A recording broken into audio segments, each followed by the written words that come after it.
Estimados televidentes, ya en la entrevista de la semana recibimos a un líder del sector cafetalero, con quien vamos a debatir los avances y potencialidades del sector cafetalero en el país, en la actualidad y hacia el futuro. Con nosotros, Leonidas Batista Díaz, director ejecutivo del Instituto Dominicano del Café, Indocafé. Leonidas, ¿cuál es la situación actual de la caficultura dominicana en términos general para presentar al público?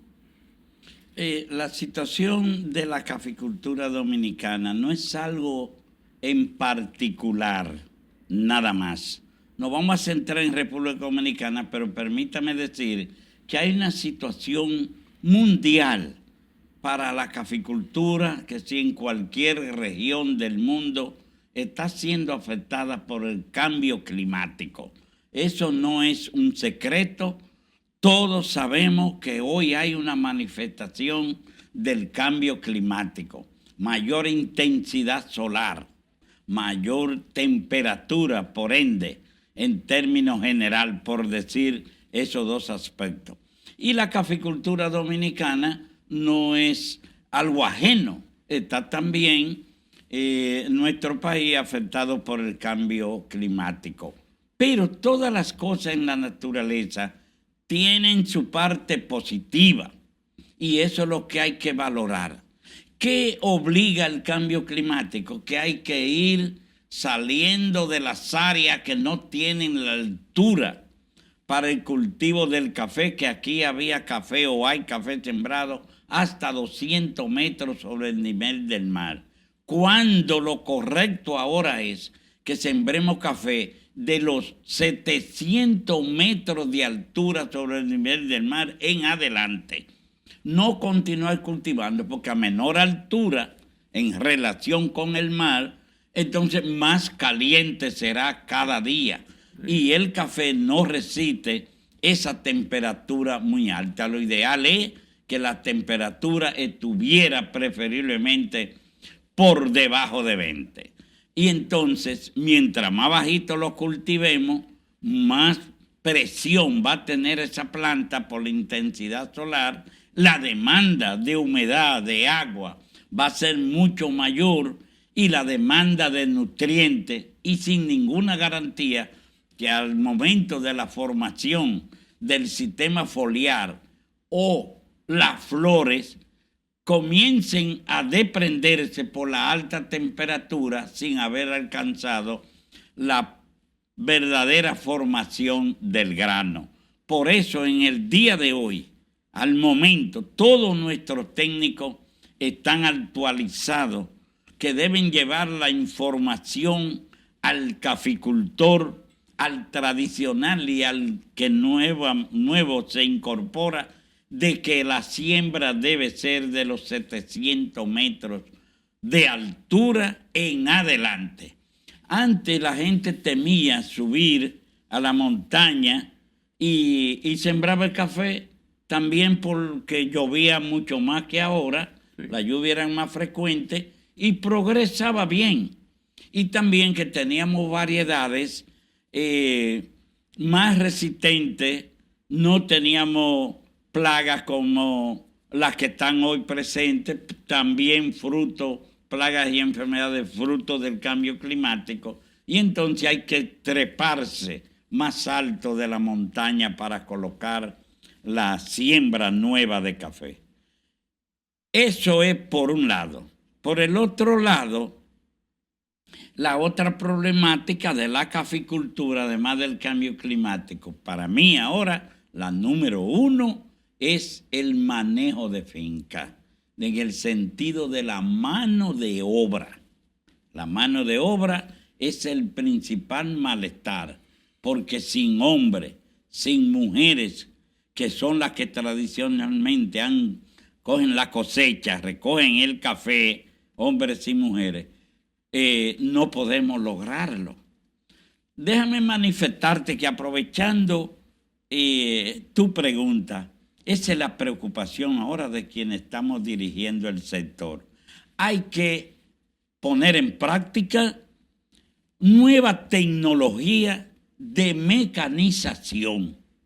¿Y qué pasa? Que tenemos adversidades naturales para llegar a ese momento, que es la topografía de nuestro suelo cafetalero.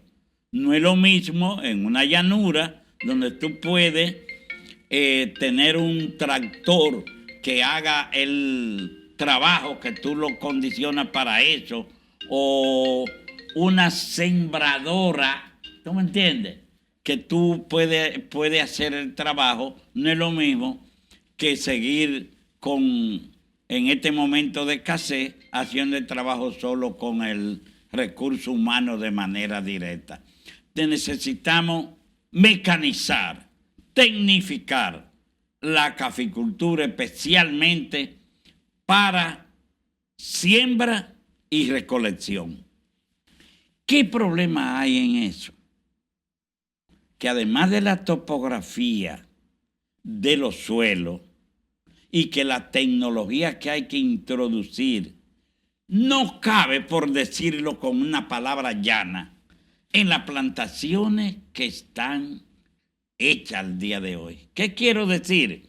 Se sembró para que con la mano de obra humana recolectar, podar, deshijar, fertilizar, en fin, todas las labores agrícolas que requiere una plantación de café, realizarlas con la mano directa del hombre. Se programó en base a eso, ese esquema. Entonces, a ese esquema, en ese esquema fue que se programó y se trabajó. Pero ¿qué pasa? Que para tú traer una máquina recolectora de cosecha, no cabe en las hileras que tenemos, y más en ladera. Entonces, ahora mismo le decía al director técnico, el ingeniero Héctor Jiménez, que tenemos en Indocafé, que precisamente hay que cambiarle el chip a nuestro técnico ahora mismo. Y hay que actualizarlos a todos con la idea que es una necesidad tecnificar en cuanto a mecanización se refiere el manejo de la plantación, y para eso hay que cambiar la modalidad de siembra en cuanto a marco de siembra que tenemos en la República Dominicana. No es un trabajo de hoy para mañana, es un trabajo que viene a chocar con una tradición, y normalmente el ser humano se resiste a los cambios tecnológicos. ¿Y cómo yo voy a cambiar mi cafetal en ese sentido? ¿Qué pasa? Que en una ladera para tú más ancho tiene que ser ahora. Tiene que estar a 2.5 metros de distancia una hilera de otra, y a 1 metro de distancia entre planta y planta. Ese espacio que va a quedar entre las dos hileras, eso se va a convertir en una terraza. Es decir, hay que nivelarla para que la máquina cosechadora pueda entrar por el centro de cada hilera, y entonces esa máquina tendrá que ser diseñada, esa cosechadora, que produzca la recolección por movimiento en la mata de café.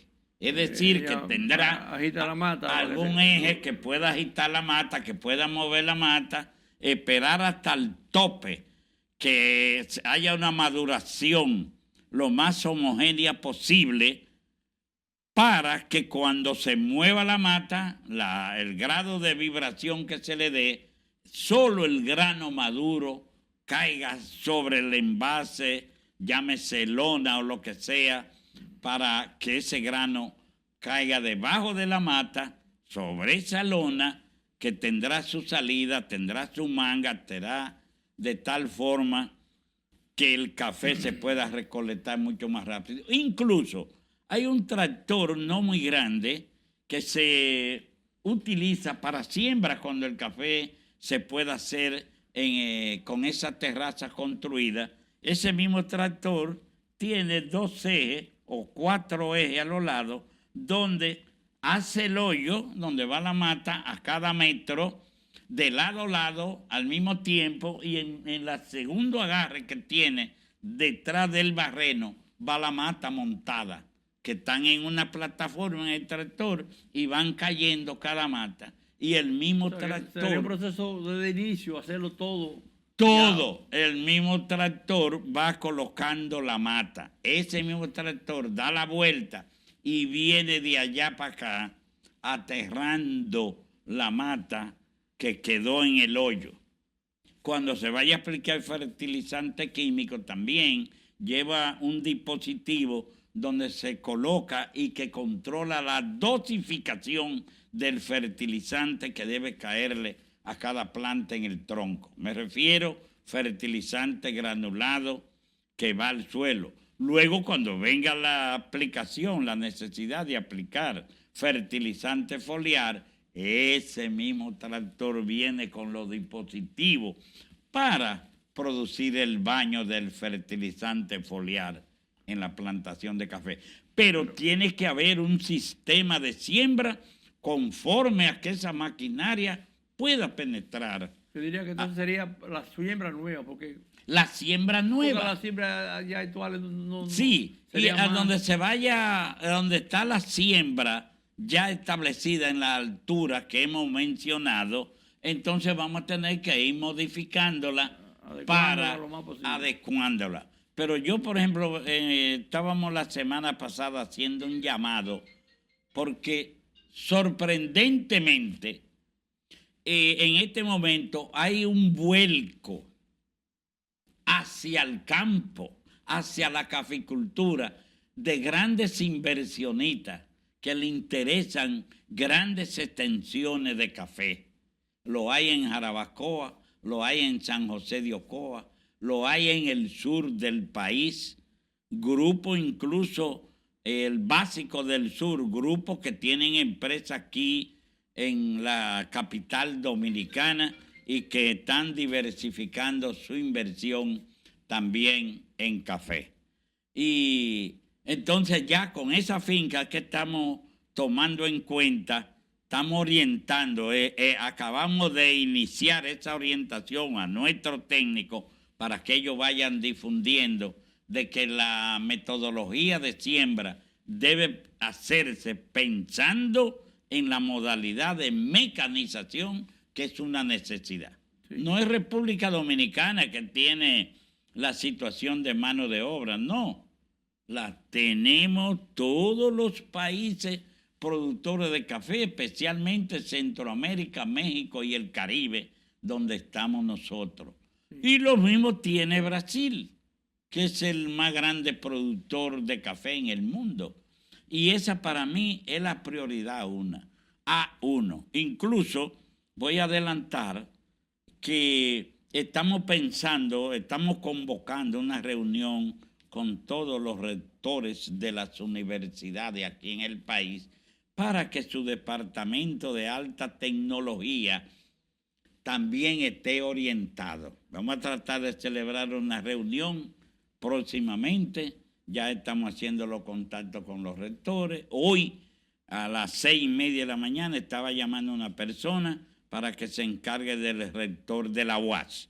Y así mismo hice para que se encargue otra persona que se encargue del rector de INTEC, el Instituto de Tecnología, para hacer con esa convocatoria, cuando logremos reunirlo, que tampoco vamos a querer que, si tenemos que, lo que queremos que estén todos para un diálogo durante una tarde, primero con ellos para ponerlo al tanto de la necesidad de la nación.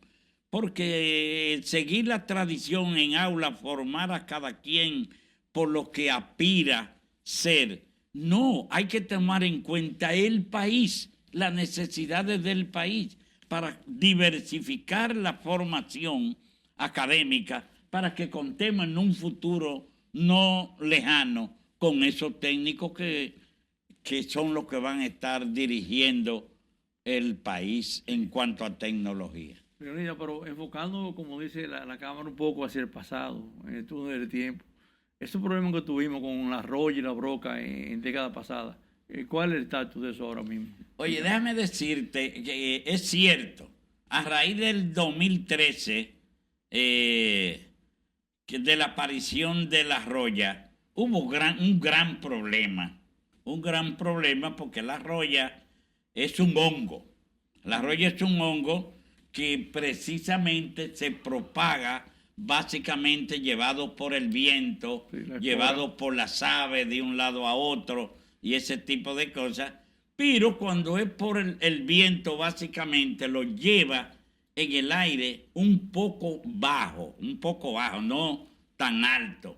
Y entonces hay que usar metodología de control para que a veces no hubiese cubierto el país como sucedió en el 2013-2017, y por eso, como decimos en el lenguaje llano, le dio duro la roya a la caficultura dominicana, porque no había el conocimiento en quienes dirigían la política cafetalera nacional en ese rango 2013-2017. Yo a la sazón estaba residiendo en Estados Unidos, y cuando me dan la noticia de que había aparecido la roya en distintos puntos, llamé a quien era el director en ese momento, Consejo Dominicano del Café, si mal no recuerdo, y le llamé y le ofrecí mi servicio para ayudar a controlar la roya en el país. Y cuando lo llamo y le digo, yo te estoy llamando para ofrecerte mi servicio, a mí no hay que pagarme, porque yo amo el café. Y lo que no quiero es que haya una merma en nuestras plantaciones, que tengamos que convertirnos en importadores para poder suplir al consumidor dominicano. Eso es lo que quiero contribuir. Y me contestó inmediato: no, señor Batista, tranquilo. Ese pajarito lo voy yo a tomar con las manos, como cuando usted entra en su mano un terroncito de azúcar y usted lo va devoronando y cae devoronado. Así le voy yo a hacer a ese pajarito. Yo me puse las manos en la cabeza. Yo no conocía, no. Dios mío, pero estamos en manos de una persona que no tiene idea ni siquiera lo que es la roya. Oye, ¿qué me dice el pajarito? La roya es un hongo. Eso no es así, mira. Yo soy conocedor del sistema de control de roya por caballería, que es un sistema que se utiliza, una práctica, precisamente cuando un hongo está haciendo su entrada a un territorio que ha desbordado los límites oceánicos y está entrando, se colocan ese método de control por caballería, que se usa en helicópteros. Y vamos a decir como si fuera que tú vas a poner una división, y ese helicóptero lleva aquí pegado en un colgante que se le pone, lleva una especie de vaselina, una adhesión, que al pasar el helicóptero, la espora del hongo se queda pegada y tú puedes aislar en bloque un conjunto de fincas, y tú vas a hacer esa ronda con los helicópteros, con el helicóptero, y tú vas a mantener que el hongo no vaya a llegar a las plantas, porque se queda adherido a esa bandola que lleva el helicóptero.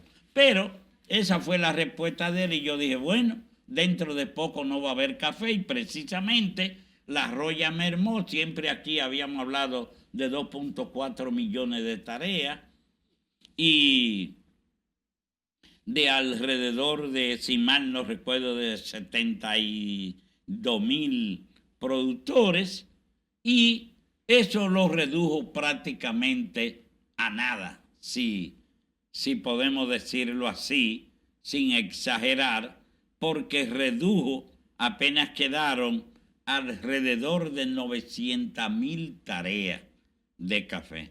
Y los productores los redujo a 22,000 y tanto. O sea que fue un golpe martillo lo que dio la roya por la falta de controles en aquel momento. De esos 22,000 productores, ¿a cuánto bajó entonces también? ¿Cuánto fue la pérdida de productores? De 22.000 a... De 71.146 que eran, o 143, alrededor de 22.000. Ok. Fue que bajó el número de productores, o Un familias 60, productoras. más de un 60%. Más de un 60%, mucho más. Entonces, al bajar ahí, siempre cuando la gente pierde inversión, hay que buscar lo que en un lenguaje coloquial se dice estímulo para relanzarlo. Y precisamente faltó esos estímulos en el momento. A diferencia, que no lo digo por razones políticas, sino porque es una realidad que reconoce la sociedad dominicana. Diferente a esta administración de gobierno que llega y lo primero que hace es colocar 5.000 millones de pesos en el Banco Agrícola a tasa cero para estimular a los productores no solo de café, sino a los productores nacionales a que retomaran la agricultura para que alcanzáramos niveles de satisfacción en el menor tiempo posible, satisfacción a la demanda nacional de los rubros agrícolas.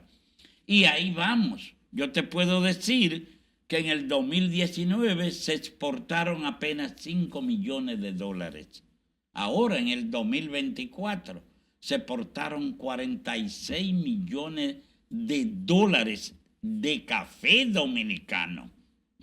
Y estamos trabajando para llegar, que ya la producción alcanza para satisfacer la demanda nacional para el consumo nuestro. Pero como es natural, existe en la República Dominicana el libre comercio. No somos nosotros autorizados para establecer los controles de importación en el caso del rubro café, y por eso estamos revisando el reglamento, estamos revisando todas las disposiciones legales que existen que dan facultad a otras instituciones del Estado para establecer esos controles, y justamente ya nos reunimos el sector industrial, el sector procesador y nosotros, y estamos de acuerdo en hacer esa revisión para poner límite, porque no se necesita que sigan entrando volúmenes significativos de café. Porque digo la cosa de manera natural, porque hay que decir las cosas como son. ¿Qué es lo que hace el que se interesa hoy día por importar café? Ganar dinero. ¿Por qué? Porque el café dominicano tiene un sello internacional de su calidad, de sus condiciones organolépticas, y eso hace que tenga una cotización en la bolsa, que tú lo puedes ver toda la noche, el cierre de la bolsa, que tú lo puedes manejar en tu teléfono también. Entonces, ¿qué hace, por ejemplo, una persona que se interesa por traer café? No es porque no hemos alcanzado el nivel de producción para satisfacer la demanda nacional. Es porque si trae un café de países donde el café tiene una cotización muy por debajo, hasta 2.5 veces que el café dominicano, una cotización en el mercado por debajo, trae ese café, lo mezcla en una relación 70-30, y hasta 80-20, y ese café que trae de allá cambia automáticamente al ponerle 20 libras del café dominicano, supera las malas condiciones organolépticas, mejora la calidad, y entonces lo vende como que el café salió, que es producido en República Dominicana, con una cotización muy cercana a la del café nuestro. Y entonces son personas que lo que andan es buscar ganar dinero, es lo que les interesa. Y por eso es que estamos revisando, como te dije, los reglamentos establecidos para plantearle al más alto nivel político la necesidad de cambiar esos a los organismos, las instituciones que están encargadas de regular la entrada de importaciones y que nosotros como Indocafé tengamos la facultad para decir no, aquí se produce café suficiente y no necesitamos que entre café de otros países, porque Leonidas, lo que se busca es ganancia. En estos minutitos que nos quedan hay dos temas que quiero que no dejemos. El cambio climático, su impacto. En una breve reseña, ¿cómo tuve esa situación? Bueno, yo decía en principio del diálogo que el cambio climático es una realidad y su impacto en el caso del café es profundo. El impacto en el caso del café, porque el café requiere de temperaturas estables y relativamente frías. Preferiblemente, decía yo, 17, 18, 20. Cuando pasa de ahí, y ahora ya tú sabes, vemos temperaturas de 27, de 26, 33 grados. Y 33. Aquí abajo. Entonces ya tú sabes lo que significa que la planta de café, ¿qué es lo que hace una planta cuando hay intensidad de temperatura y de hora luz? Que cierra los estomas. Sí, para ahorrar agua. Para ahorrar el agua que tiene contenida en su tejido. Y entonces al cerrar los estomas, pues no respira. Y termina defoliándose, se caen sus hojas. Entonces por eso el cambio es una manifestación negativa para la producción de café. Por eso te dije que vamos a ir hacia arriba buscando más altura para seguir conservando sobremanera el medio ambiente. El café tiene una particularidad que es el mejor reforestador, porque después que el productor lo tiene, no anda cambiándolo así por así. Y además lleva un árbol de tamaño superior sobre él para el sombrío. Hasta ahora se usa aquí la ingas, conocida como guama. Pero eso se puede ir asociando con frutales que pudieran progresar en la musácea a esa altura, a esa nueva altura, y conservar esos suelos. Mira, el café es el mejor preservador de los suelos de ladera, porque además de que se siembra en hilera, cortando la pendiente, el barbojo que produce la poda del café se coloca en barrera muerta, ¿verdad? Si tú tienes que eliminarle una rama, una mata de guama de la que tiene de sombra para que entre el sol necesario, la luz a la plantación de café, tú la vas a colocar cortando la pendiente. Cuando hace poda en las plantaciones, también la vas a colocar formando barrera. En ese caso son barreras muertas, pero también muertas porque es una planta cortada.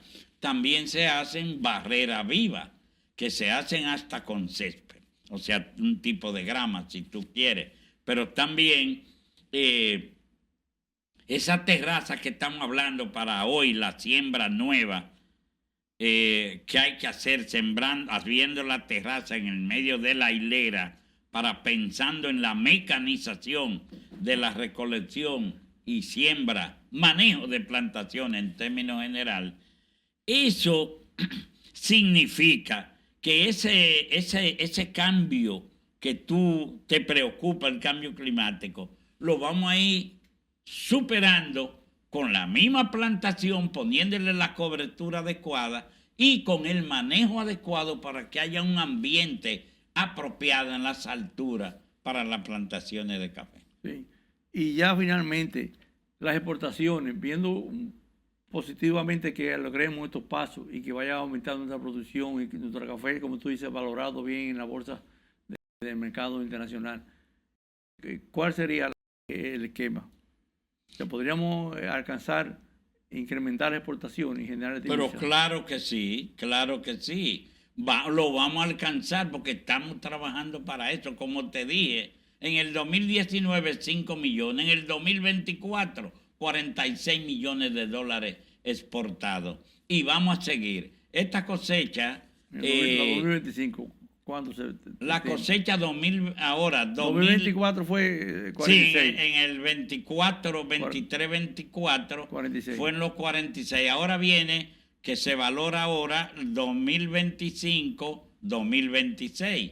Y pues sabes que el caso del el año calendario para el café es diferente. De octubre de un año a... Correcto, al otro octubre. Así es. Entonces,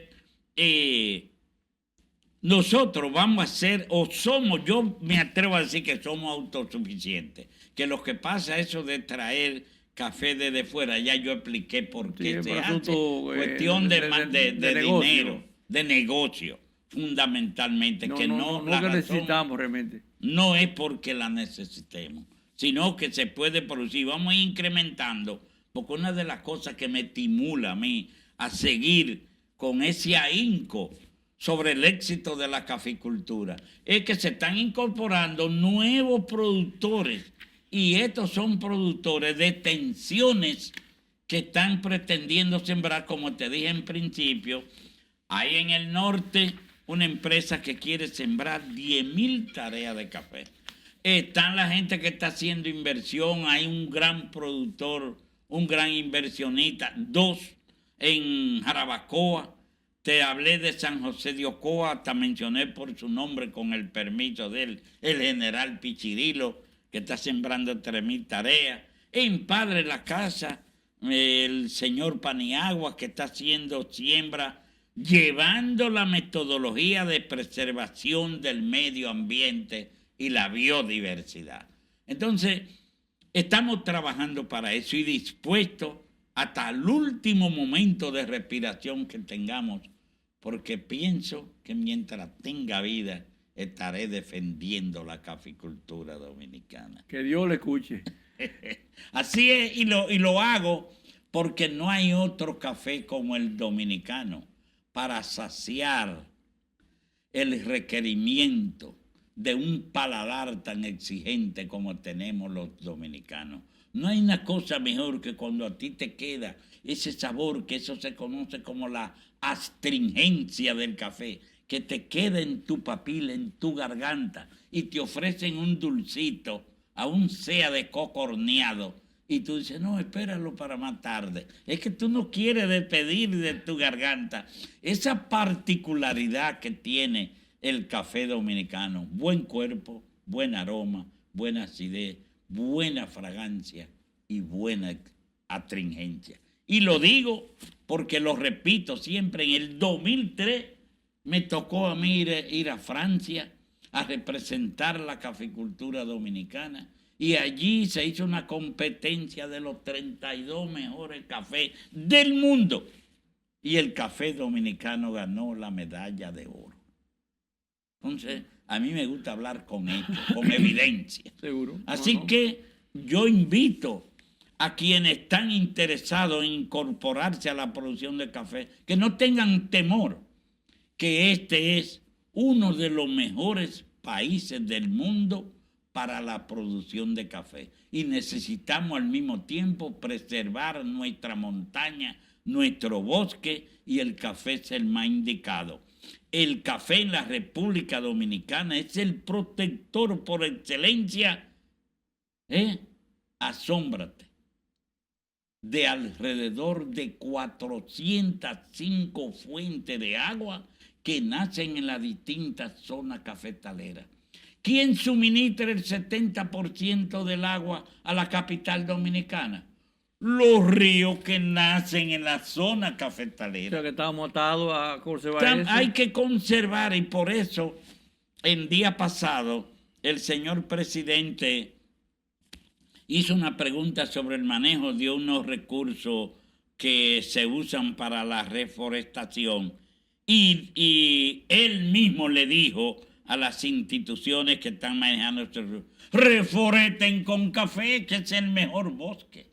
Y eso es, porque a veces el productor dice, no voy a reforestar con árboles maderables porque después es un problema para el corte, para manejarlo. Sin embargo, el café le va a producir recursos, va a preservar el medio ambiente, la biodiversidad, y es el mitigador por excelencia de los gases efecto invernadero. Entonces, todo está dicho, como dicen. Y que quien quiera incorporarse a esta actividad se acerque al Lindo Café, que ahí Sí, están sí, los sí. técnicos que nos van a asesorar, Los y le van a técnicos, indicar los parámetros y visitarán la están finca. los técnicos preparados para esto. Ay, se me olvidaba decir, somos la única institución, o la primera, porque por si le cae a otra ya, que hemos georreferenciado ya el 85% de las fincas cafetaleras que hay en el país. Y ya con ese sistema, un sistema de información y para visualizar cada finca, también para que nadie venga a engañarnos, a decirnos, yo necesito 300,000 plantas, y resulta que el área que tiene no necesita 300,000 plantas, necesita 50,000 para el área que él tiene. Porque ahora tener ya la información en una plataforma, yo doy a una tecla en la computadora, en mi escritorio, quiero ver la finca tuya, que puede estar en Vengan a Ver, allá en Bauruco, o donde sea, y yo la puedo ver desde ahí. El agrónomo que tiene que hacer su programación para cada semana, y dice que el martes va a estar en la finca de Pedro Díaz, en Arroyo Vuelta, entonces, y que ese día va a ser una demostración de poda o de siembra o de lo que sea. Yo doy un teclazo y veo la finca de Pedro allá y digo, pero él no fue, dejó a los productores esperando. Ahí viene la monetación directa, la llamada. Oye, fulano, ¿y por qué tú no fuiste a la práctica que iba a dar hoy en Arroyo Vuelta? ¿Qué pasó? No, yo amanecí con fiebre. Pues usted debió avisarle ayer al productor. Seguro, él se quedó con la gente que convocó allá. Esa es la situación. O sea, tenemos el adelanto que requiere para tener control de las acciones, la inversión. Si hemos combinado con el Banco Agrícola, que el crédito que se le va a dar al productor tiene que ser una combinación del técnico nuestro y el técnico de ellos, para planificar la inversión, no para que cojan el dinero y lo dediquen a comprar un carro o a hacer otro tipo de inversión, sino que vaya a la finca. Sí. Amigos, concluimos con esta interesante entrevista del programa. Muchas gracias por su atención. Le esperamos el próximo sábado a esta misma hora y por este mismo medio. Muy buenos días.